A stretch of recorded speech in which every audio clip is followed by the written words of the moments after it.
അപ്പം ഞങ്ങൾ അൽഹംദുലില്ലാഹ് ഞങ്ങൾ എത്തിയിരിക്കുന്നത് മസ്റഅത്തു സൽമാൻ അൽ ഫാരിസി റളിയല്ലാഹു അൻഹുവിൻ്റെ തോട്ടാണ് ഈ കാണുന്നത്. നോക്കി നിങ്ങൾ ഈത്തപ്പഴം അതാ കൊലച്ച് നിൽക്കുന്നത് നല്ല ഉഷാറില്ല അതിൻ്റെ പച്ച ഈത്തപ്പഴം റൊത്തബ്. ഇനി അത് നല്ല കാരക്കായിട്ട് നല്ല ഉഷാറായിട്ട് തരും കേട്ടോ. അൽഹംദുലില്ലാഹ് ഇതിൻ്റെ ഉള്ളിൽ നല്ല തണുപ്പുണ്ട്, ഒരു AC പോലെ. പിന്നെ നല്ല വെള്ളത്തിൻ്റെ ഇത് കണ്ടു. ബഹുമാനപ്പെട്ട സൽമാൻ ഫാരിസി അവിടെ അന്ന് നിർമ്മിച്ച പള്ളി മസ്ജിദുൽ ഫുഖൈർ അവർ താമസിച്ച സ്ഥലമൊക്കെ കണ്ടു. പിന്നെ ഇത് എന്താണെന്ന് വെച്ചാൽ എല്ലാം സ്വീകരിച്ചു, ഒരുപാട് സ്ഥലം സന്ദർശിച്ച് അവരിൽ നിന്നൊക്കെ അറിവ് സമ്പാദിച്ച് അവസാന അന്ത്യപ്രവാചകൻ ഈ റസൂലിനെ ഏതെല്ലാം ഗ്രന്ഥങ്ങളിൽ പറഞ്ഞിട്ടുണ്ട്, ബൈബിളിലുണ്ട്, ഏത് പഴയ ബൈബിളിൽ ഇഞ്ചീലിൽ പറഞ്ഞിട്ടുണ്ടായ പ്രവാചകനെ കുറിച്ച് എല്ലാ വേദങ്ങളും പറഞ്ഞിട്ടുണ്ട്.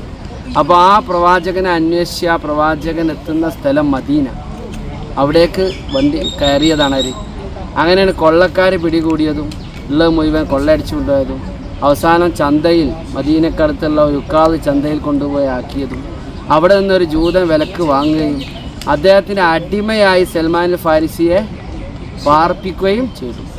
അങ്ങനെ ഈ ജൂതൻ്റെ ഈത്തപ്പഴത്തോട്ടം നോക്കുക, നനയ്ക്കുക, അതിന് പഴങ്ങൾ പറിക്കുക, വിൽപ്പന, അതൊക്കെയാണ് ആരെ പണി? തൊയ്ത്തിലാണ് കിടന്നുറങ്ങുക.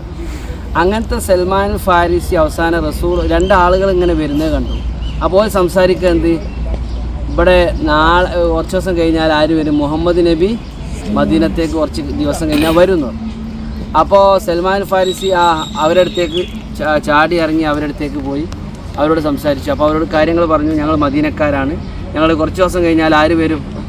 റസൂലുള്ള മക്കത്ത് നിന്ന് പുറപ്പെട്ട് ഏകദേശം ഇവിടെ എത്താൻ ആയിട്ടുണ്ട്. അപ്പോൾ സൽമാൻ ഫാരിസി പറഞ്ഞു, എന്നാൽ റസൂൽ വരുന്ന ദിവസം എന്നെയും കാണാൻ വേണ്ടി നിങ്ങൾ കൂട്ടണം എന്ന് പറഞ്ഞു, ആ വിവരം തരണം എന്ന് പറഞ്ഞു. ആയിക്കോട്ടെ എന്ന് പറഞ്ഞു. പോയി കുറച്ച് ദിവസം കഴിഞ്ഞപ്പോൾ സൽമാൻ ഫാരിസി റളിയല്ലാഹുവിൻ്റെ തോട്ടത്തിൽ നിന്ന് എന്താണ് അതിൻ്റെ മുകളിൽ കയറി ഈത്തപ്പഴം പറിച്ചുകൊണ്ടിരിക്കും.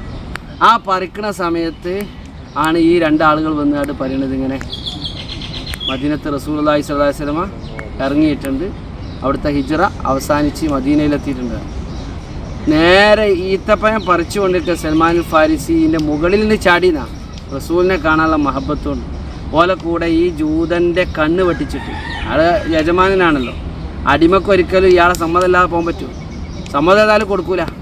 അങ്ങനെ അദ്ദേഹം കണ്ണ് വെട്ടിച്ച് അവരെ കൂടെ എന്തായി പോയി റസൂലുള്ളാഹി സ്വല്ലല്ലാഹു അലൈഹി വസല്ലമ മദീനയിൽ ആഗമിച്ച സനിയത്തുൽ വദായിൽ നിന്ന് ത്വലഅൽ ബദ്റു അലൈനാ മിൻ സനിയാത്തിൽ വദാ ലെ മദാ വജബ ശുക്രു അലൈനാ മദാ ലില്ലാഹി ദാ അയ്യുഹൽ മബ്ഉസു ഫീനാ ജിത ബിൽ അംരിൽ മുതാ ജിത ശറഫ്തൽ മദീന മർഹബാ യാ ഖൈറദാ ലെ മദീനയെ റസൂൽ സല്ലല്ലാഹു അലൈഹി വസല്ലമയെ ഇങ്ങനെ സ്വീകരിച്ച് ആനയിച്ച് കൊണ്ടുപോകുമ്പോൾ അതിൽ ആര് പങ്കാളി? പിന്നെ റസൂലിനെ വിട്ടു പോകാൻ അദ്ദേഹത്തിന് തോന്നുന്നില്ല എന്നാണ്. അപ്പോൾ അദ്ദേഹത്തിന് വീണ്ടും ഈ ഇവിടേക്ക് വരണം. ആരുടെ അടുത്തേക്ക്? അവിടുന്ന് വന്ന് നബീൻ്റെ അടുത്ത് നിന്ന് പെട്ടെന്ന് വന്ന് യജമാനെ കാണാതെ തോട്ടത്തിലൊക്കെ പണിയെടുത്ത്. അപ്പോൾ യജമാനന് ഇത് അറിഞ്ഞു. പക്ഷേ നബി സല്ലല്ലാഹു അലൈഹി വസല്ലമ തങ്ങളെ ഇനി അങ്ങോട്ട് ഇയാൾ വിടൂല. പക്ഷേ നബിയെ കാണാനും നബീൻ്റെ ഒപ്പം കൂടാനും ആഗ്രഹമായി. അങ്ങനെ നബിയുടെ കൂടെ തന്നെ നിൽക്കാനുള്ള ആഗ്രഹം പ്രകടിപ്പിച്ചു ആര്? സൽമാൻ ഫാരിസി റളിയല്ലാഹു. അപ്പോൾ റസൂലുള്ളാഹി സ്വല്ലല്ലാഹു അലൈഹി വസല്ലം അബൂബക്കർ റളിയല്ലാഹു അൻഹുവിനോട് പറഞ്ഞു, സൽമാനെ അടിമത്തത്തിൽ നിന്ന് മോചിപ്പിക്കണം, അതിനെന്താ ചെയ്യേണ്ടത്? ആ ജൂതനോട് പോയി ചോദിച്ചു നോക്കുക. അങ്ങനെ അബൂബക്കർ റളിയല്ലാഹു അൻഹു ഉമർ റളിയല്ലാഹു അൻഹു വന്ന് ജൂതനോട് ചോദിച്ചു. ജൂതൻ പറഞ്ഞു, എന്ത്, ഞാൻ പറയുന്ന കണ്ടീഷനിൽ ഇവിടെ ഈത്തപ്പന തൈകൾ നടണം. അത് നട്ട് കഴിഞ്ഞാൽ അത് പെട്ടെന്ന് കുലച്ച് പൊന്തി അത് ഫലമായി കായ്ച്ച് കാണണം. എന്നാൽ സൽമാൻ എന്താണ്? മോചിതനാണ്. ഉടനെ ഈ ജൂതനെ കണ്ട ജൂതൻ പറഞ്ഞ വ്യവസ്ഥ പ്രകാരം നബി തങ്ങൾ സഹാബത്തിനോട് പറഞ്ഞു, നിങ്ങളോട് കഴിയണ രീതിയിൽ തൈകൾ കൊണ്ടുവരും. അപ്പോലൊക്കെ തൈകൾ കൊണ്ടുവന്ന് 300 ചില്ലാനം തൈകൾ അവർ കൊണ്ടുവന്നു. സൽമാനോട് പറഞ്ഞതോ അവിടെ നടുകയാണ്.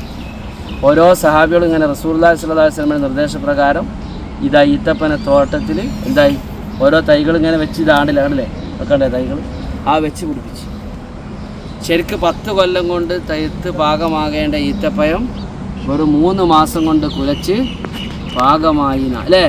ആ ഒരു മുഅ്ജിസത്ത് നടന്നു. അതോടുകൂടെ ഈ ജൂതന് വലിയ അത്ഭുതമായി അല്ലേ? അത്ഭുതം. അവസാനം ഈ ജൂത കുടുംബം എന്തായി?